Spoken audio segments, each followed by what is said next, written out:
pencemaran udara di Sungai Petani. Pencemaran sungai menyebabkan punca rezeki penduduk terkesan. Pencemaran asap dan kesalahan berkaitan pencemaran alam sekitar. Berpunca pembuangan sisa toksik yang ditanam di dalam tanah. Sungai itu dipenuhi sampah sarap dan bertoksik. Menjumpai bahan berwarna hijau dan mengeluarkan bau tengik. Lepasan efluent secara haram.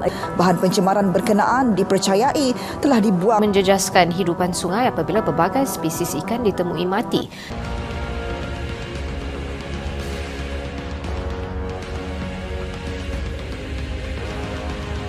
Dalam arus pembangunan negara pada masa kini, kita sering mendengar perkabaran isu atau masalah kehidupan penduduk bandar seperti dalam negara kita, Malaysia. Antara isu-isu yang dihadapi oleh penduduk bandar ialah masalah kemiskinan bandar, pencemaran alam sekitar yang meruncing, kesesakan penempatan dan struktur pembandaran itu sendiri. Dalam video ini, kami akan memfokuskan terhadap isu pencemaran alam sekitar yang dihadapi oleh penduduk-penduduk bandar.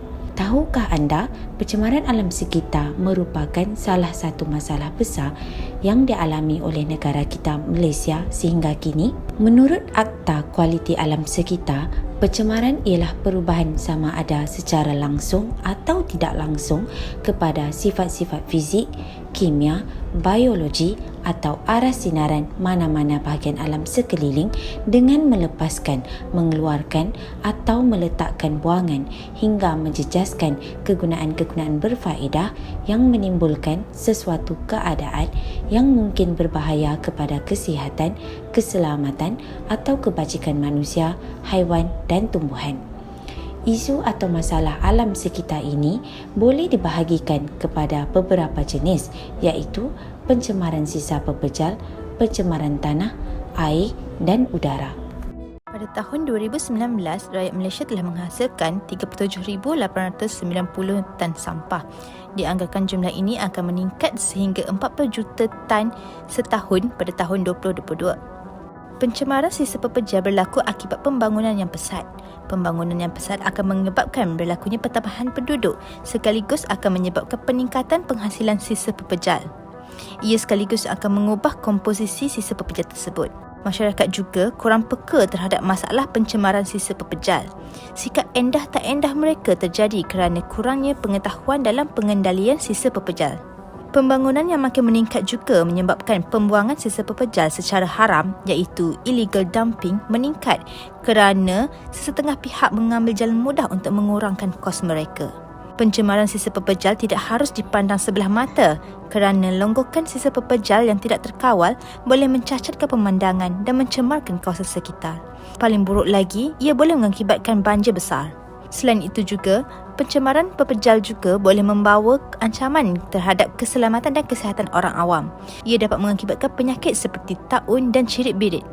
Pencemaran tanah terjadi apabila berlakunya penurunan kualiti pada tanah seperti warna dan kesuburannya yang disebabkan oleh kontaminasi bahan kimia buatan manusia di sesebuah kawasan. Kontaminasi bahan kimia yang tinggi akan memberikan impak negatif sehingga berpotensi untuk membunuh hidupan yang berada di dalam tanah serta mengganggu ekosistem kehidupan dan kesihatan manusia. Punca pencemaran tanah boleh dibahagikan kepada 3 faktor iaitu aktiviti perindustrian, penggunaan bahan kimia pertanian yang berlebihan serta pembuangan pelupusan yang tidak betul.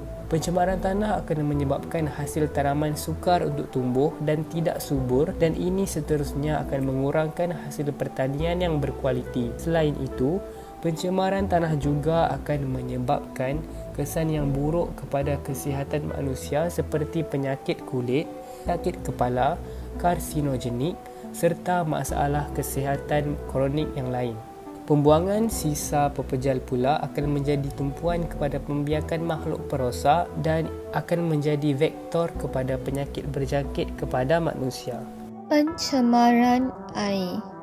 Antara punca pencemaran air ialah sikap segelintir pengusaha kilang yang tidak bertanggungjawab dalam membuang sisa toksik ke dalam sungai dan laut. Selain itu, pertumpahan minyak yang berlaku disebabkan oleh pelanggaran kapal turut mendorong kepada pencemaran air.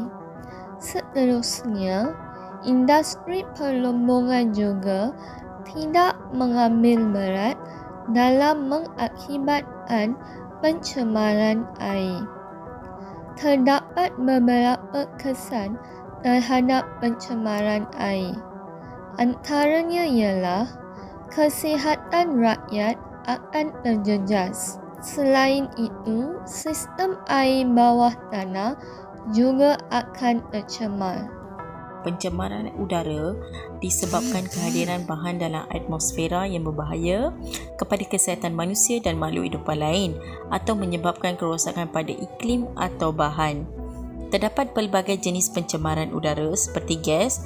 Gas ini termasuk amonia, karbon monoksida, sulfur dioksida, nitrous oksida, metana, karbon dioksida dan klorofluorokarbon zarah, iaitu kedua-dua organik dan bukan organik dan molekul biologi. Udara boleh dibagikan kepada dua jenis, iaitu jenis pencemaran primer dan sekunder.